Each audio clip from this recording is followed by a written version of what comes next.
দেশের আপামর মানুষের শুভকামনা, দোয়া, প্রার্থনা সব ছাপিয়ে অসীম আকাশের তারা হয়ে গেল মাগুরার সেই শিশুটি। ১৩ মার্চ দুপুর ১টায় ঢাকার সম্মিলিত সামরিক হাসপাতালে ঢাকায় শেষ নিঃশ্বাস ত্যাগ করে মেয়েটি। ইন্না লিল্লাহি ওয়া ইন্না ইলাইহি রাজিউন।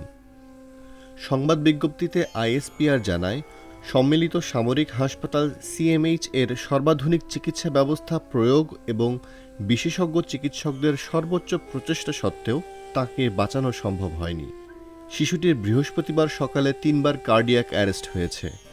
২বার স্থিতিশীল করা গেলেও তৃতীয়বার আর হৃদস্পন্দন ফিরে আসেনি। গত ৮ মার্চ শিশুটিকে সংকটাপন্ন অবস্থায় ঢাকা সিএমএইচে ভর্তি করা হয়।